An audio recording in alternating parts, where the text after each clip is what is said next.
Hola a todos. Vamos a abordar el último problema en este pequeño ciclo de optimización.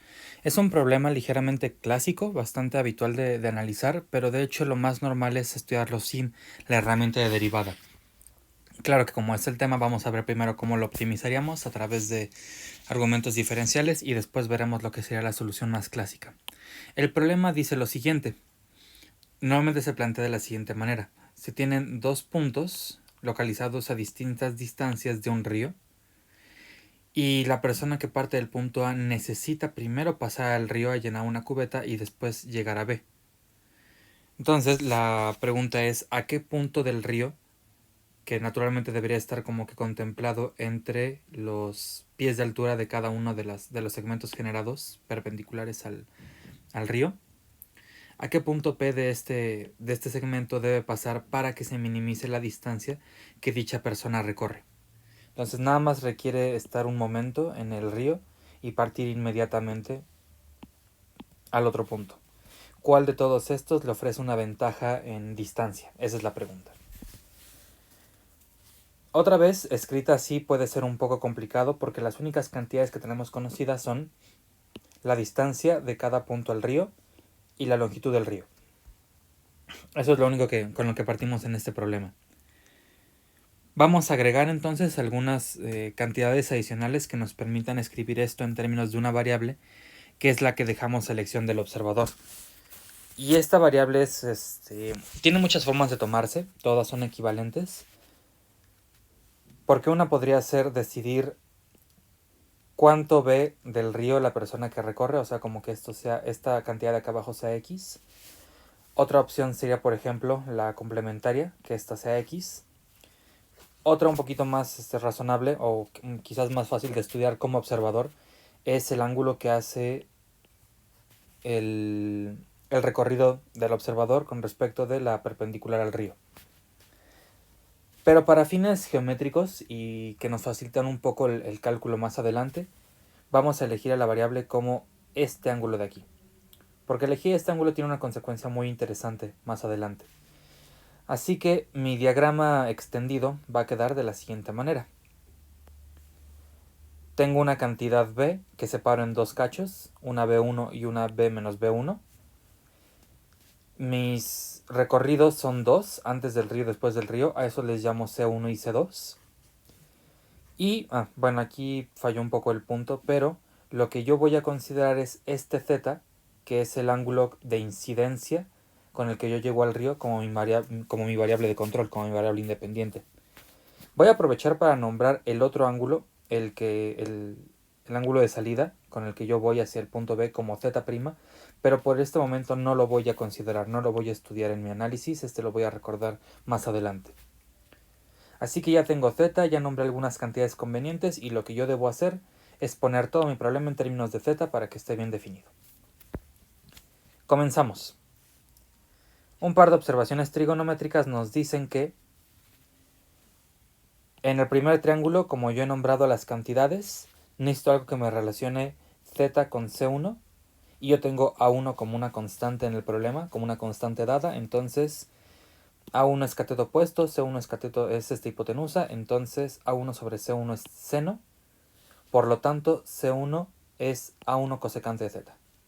Si no, simplemente paso multiplicando, paso dividiendo y 1 entre seno es cosecante. Entonces ya tengo una primera cantidad. Hago algo similar con B1. A1 es cateto opuesto, B1 es cateto adyacente. La cosa que me relaciona los catetos con el ángulo es la tangente. Entonces A1 sobre B1 es tangente. B1 es A1 sobre tangente, que es A1 por cotangente. Ya tengo esta de acá. Y esta yo la necesito para saber quién es este de aquí. Entonces, habiendo ya tenido quién es C1, que yo dije que es A1 cosecante de θ, necesito saber quién es C2. C2 es la hipotenusa del segundo triángulo. Esta cantidad yo ya la tengo dada por el problema, así que la que me hace falta analizar es B menos B1. Por eso es necesario sacar a B1 en este problema. Así que B1 ya lo tengo como cotangente, B menos B1 es B1 menos lo que yo acabo de decir. Entonces ya tengo este lado de aquí y este lado de aquí, pero lo que me interesa es la hipotenusa. Ya conozco los dos catetos, entonces la hipotenusa se obtiene ¿como quién?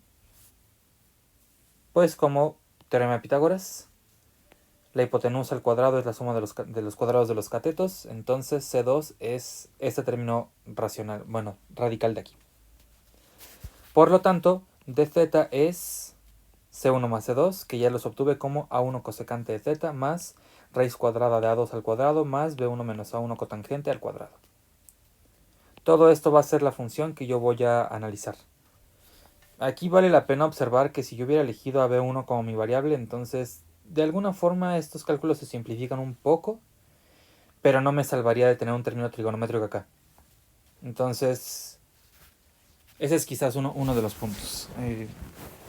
Si esto fuera x, bueno, quizás no tan trigonométrico, si esto fuera x, entonces esto sería b menos x. Entonces de acá sacaría, pero también tendría un término radical, mejor dicho. Ahora, ya tengo la regla de correspondencia, pero pues necesito hablar de un dominio para que mi función esté bien definida. Y la observación acá es que, como fijando en los ángulos extremos normales, si z fuera de 90 grados, eso quiere decir que yo bajé ahí completamente así, ¿no? ¿Por qué? Porque entre más abierto es z, más y más se cierran las distancias, y cuando z es 90, esta trayectoria coincide justo con la altura, con el cateto opuesto. Entonces, sí es un valor admisible, pero cualquier cosa que valga más de 90, si el ángulo se empieza a abrir más y más y más, entonces estaría caminando hacia el otro lado y parece que me estoy alejando de B. Así que para cualquier fin voy a considerar z menor a 90, a pi medios. Y z no podría ser 0, porque un ángulo 0 significa como que me fui completamente en paralelo a esta recta, ¿no? Z es esto, entonces para que el ángulo haya sido 0, yo necesito haber tenido una trayectoria completamente sobre el río, lo cual no es admisible desde mi punto de partida. Entonces, ¿qué va a ocurrir con esto? Pues definitivamente el ángulo 0 no es admisible en mi problema. Siempre que estas cantidades sean positivas, por supuesto. ¿Cómo le voy a hacer? Bueno, siempre que esa cantidad sea positiva, porque este es mi punto de partida. Entonces, ¿qué es lo que yo voy a observar? Como yo estoy añadiendo aquí unas cantidades que no están planteadas en mi problema como tal, yo necesito cuidar que estas cantidades tengan sentido. Y en particular, para no considerar distancias negativas, yo necesito que esta de acá sea mayor o igual a 0. Entonces, esa va a ser mi condición. De aquí voy a sacar mi dominio. B menos B1 es mayor o igual a 0, sí, solo sí. Paso este del otro lado, esto dijimos que era A1 cotangente. Sí, solo sí, cotangente de θ es menor que B sobre A1. Y aquí aplico arco cotangente de ambos lados. Recordamos que dije que voy a ser mayor a 0 y menor a pi medios, entonces arco cotangente está bien definido y es decreciente, así que me invierte la desigualdad. Z mayor que arco cotangente de lo que yo acabo de decir, y si no nos gusta decir arco cotangente, pues puedo decir arco tangente del número inverso. Entonces ya tengo mi dominio. Voy a ser menor que pi medios, menor o igual que pi medios, y voy a ser mayor o igual que esa cantidad arco tangente de A1b. En esto, lo que ocurre con este caso extremo es que B menos B1 es 0, así que el ángulo que yo estoy haciendo es todo este. Por lo tanto, en la primera trayectoria extrema, que es la de pi medios, un recorrido es sobre esta altura, y en la segunda trayectoria extrema, un recorrido es sobre la otra altura. Entonces ya tengo todo lo que yo necesito decir. Tengo mi función definida en este intervalo cerrado de acotado. La función es continua, espero máximos y mínimos de aquí a los reales. Y z es esto, ¿no? Una observación es, por lo que yo acabo de mencionar, si z está entre 0 y pi medios, entonces todas las funciones trigonométricas son mayores estrictas que 0. ¿Sí? Recuerden que cotangente no está definida en 0. Justamente es una de las restricciones sin problema. Pero esto lo voy a usar más adelante.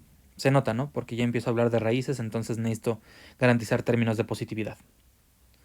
Así que ya tengo la función, ya tengo intervalo cerrado de cotado, voy a proceder a derivar. Y derivar esto no es más que un ejercicio de trigonometría, así que vamos a derivar. Derivada de cosecante es menos cosecante por cotangente. La derivada de una raíz es 2 la raíz por la derivada de lo de adentro. La derivada de lo de adentro aquí sería baja un 2, esto es un 2, b menos a1 cotangente por la derivada de cotangente. Pero como aquí tengo un menos a1, la derivada de este término es menos menos más a1 por la derivada de cotangente, que es cosecante al cuadrado. Menos cosecante al cuadrado, pero insisto que aquí hubo un menos menos. Entonces esto me queda con un signo más. De aquí yo puedo notar que se cancelan los dos, que hay una a1 común, que hay un cosecante común, entonces factorizo. Eso lo puedo factorizar y me queda menos a1 cosecante de z por todo lo demás, que sería cotangente. Se cancelan los dos. Me sobrevive un b1 menos a1 cotangente.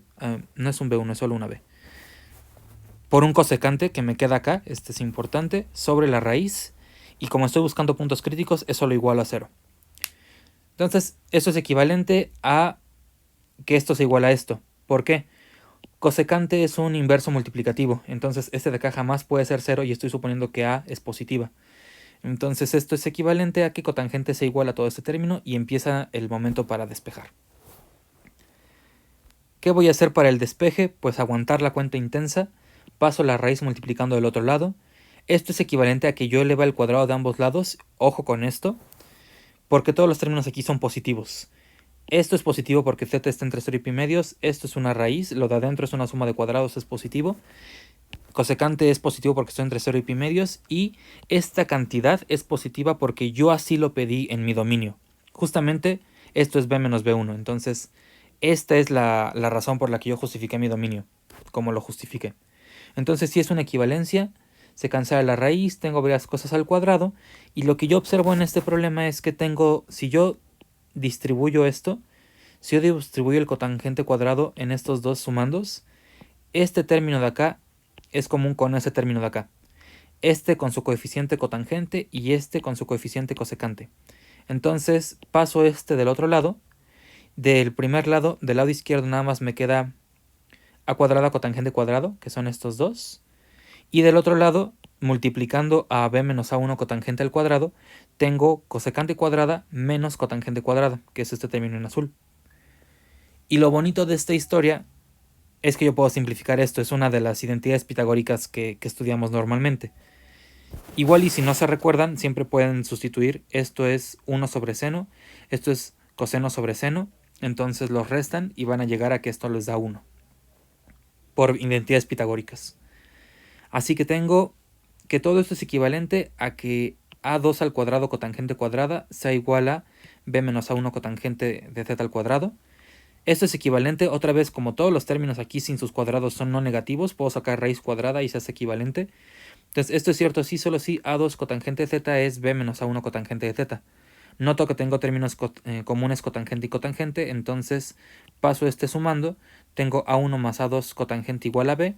Estos son positivos, paso dividiendo. Cotangente es b sobre a1 más a2. Y ya tengo todo lo que yo necesito decir. De aquí, otra vez, como z está entre 0 y pi medios, arco cotangente está bien definida.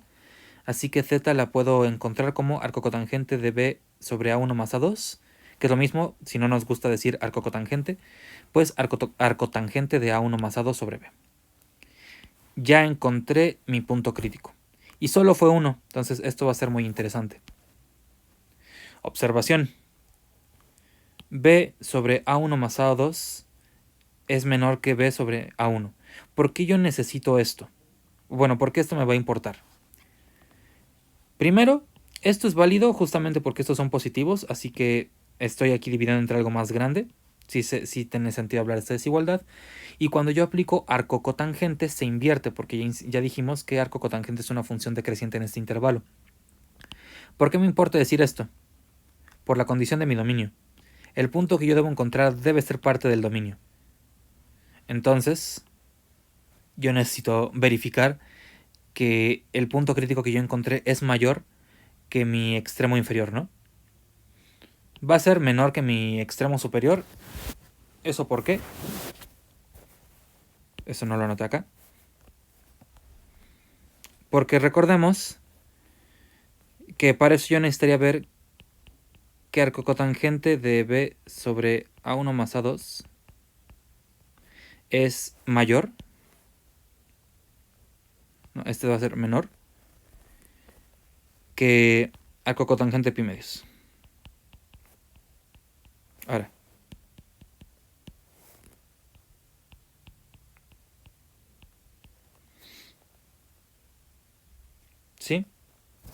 Entonces, tengo las condiciones que yo necesito verificar en mi dominio. Así que esto es un punto admisible para el problema. ¿Qué sigue ver acá? Observación. No, ¿tú por qué arco cotangente?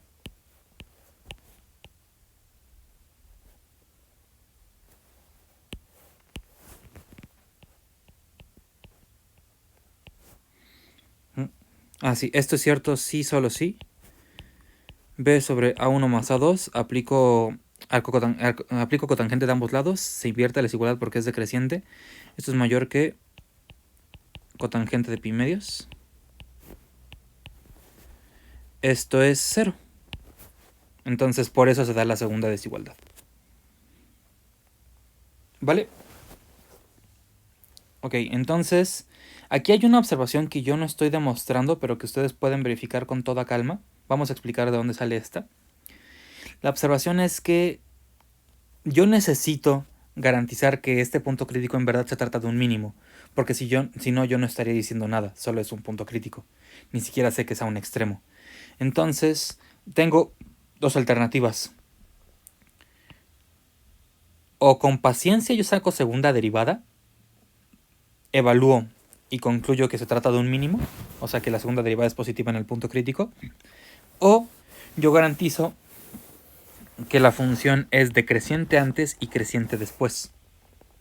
Es decir, yo garantizo que para z menor la derivada es negativa y para z mayor la derivada es positiva. Entonces vamos a echarnos un poco de motivación con esto. Si aquí yo pidiera que esto fuera mayor a 0, como esto es positivo por el intervalo pero esto es negativo, al cancelarlo se invierte la desigualdad y al pasar este sumando se mantiene un signo, un menor que. Entonces esto mayor que, sí solo sí, esto menor que. Lo demás es todo monótono, todas las operaciones son crecientes acá porque son nada más cuadrados, raíces cuadradas y multiplicar por términos positivos. Entonces menor que, menor que, menor que, menor que, menor que, menor que. Y cuando yo saco arco cotangente se invierte, mayor que. Por lo tanto, esto es mayor a 0 sí, solo sí, z es mayor a esto. ¿Qué es la observación de acá? La derivada es positiva sí, solo sí, z es mayor que el punto crítico. Y un argumento análogo me va a permitir ver que la derivada es negativa sí, solo sí, z es menor que este punto. Entonces, esto es lo que sucede. Antes es decreciente, después es creciente, así que estoy hablando de un mínimo global. Formalmente tendría que ver qué pasa con los extremos, porque si encontré aquí el mínimo, pues tendría que ver cuál es el máximo. El máximo esencialmente va a depender de cuál de estos dos es mayor. Y eso yo no lo he mencionado. Entonces, ahorita voy a creerme que los máximos sí se alcanzan en los extremos. Por mi razonamiento se sigue, pero yo no he dicho en cuál. Así que ya tengo que es un mínimo global. Ya tengo entonces mi problema, ya lo tengo optimizado. Ya sé entonces a qué punto yo debo llegar para que se recorra la distancia mínima. Una cosa más que es la cuestión geométrica bonita acá es qué pasa con ese ángulo prima que yo había definido. Si yo me muevo en la distancia óptima, entonces el ángulo prima voy a calcularlo en cotangente porque me conviene verlo así. Entonces cotangente del ángulo prima es el cateto adyacente, que es b menos a1 cotangente del ángulo óptimo, sobre el cateto opuesto, que es a2. Entonces aquí arriba yo ya tengo quién es el ángulo óptimo. Entonces cotangente de este z0 es justamente b sobre a1 más a2 multiplicado por a1 restado a b sobre a2. Entonces hago magia. Multiplico, sumo las fracciones, hago la división. Aquí lo interesante es que tengo un a1b menos un a1b, se cancelan. Nada más me queda un a2b. Con un a2 abajo se cancela. Entonces esta cotangente es b sobre a1 más a2. Pero si ustedes recuerdan de acá, esto es lo mismo que cotangente del ángulo óptimo. Así que en la trayectoria óptima, z0 es igual a z0'. ¿Qué significa esto? Que en este problema, si yo me muevo por la distancia óptima, este ángulo de reflexión, puedo pensar si es igual a este ángulo de incidencia. Y esa es la motivación de cómo se resuelve esto de manera no diferencial. La situación es esta, yo tengo esto, tengo mi río, tengo el quiero encontrar el punto en el que yo me muevo acá. Entonces, ¿qué es lo que se suele hacer para este problema? En vez de considerarme este punto, me considero su reflejado por el río. Y razono lo siguiente. Si yo tomo cualquier trayectoria del río, que pase del río y luego al otro punto, entonces yo puedo entender esa trayectoria también como su reflejado. Así que yo tendría aquí, por ejemplo, una cierta trayectoria. Acá yo tendría otra cierta trayectoria que del punto acá yo la puedo pensar como un reflejado. Y cuando yo veo las trayectorias reflejadas, noto que son dos movimientos. La distancia mínima entre dos puntos es aquella, bueno, la distancia entre dos puntos se toma siempre en el segmento que los une, ese es el recorrido mínimo. Entonces, si yo intento trazar el segmento entre estos dos puntos, entre el punto original y el reflejado, eso me va a dar la trayectoria mínima. Y como estoy reflejando y el ángulo de incidencia, porque son ángulos de cortes entre rectas, este ángulo es el mismo que este ángulo es el mismo que este por argumento de reflexión, así que esa es la trayectoria mínima, aquella en la que yo hago el mismo ángulo de un lado que del otro. Porque cuando yo refleje, eso se me va a completar en una recta que tiene la distancia mínima. Esto es un poco más sencillo que todo el circo diferencial que estuvimos trabajando acá arriba, pero finalmente es conveniente tener en mente ambas opciones, ¿no? Que yo puedo analitizar un problema o que bien yo lo puedo geometrizar. Con esto cierro nuestro ciclo de problemas de optimización. Espero que lo hayan aprovechado. Igual subiré las notas de todo lo que hemos discutido sobre problemitas de derivadas. Así que espero que les agraden y nos vemos en una siguiente ocasión para hablar de más temas de cálculo. Entonces, suerte a todos.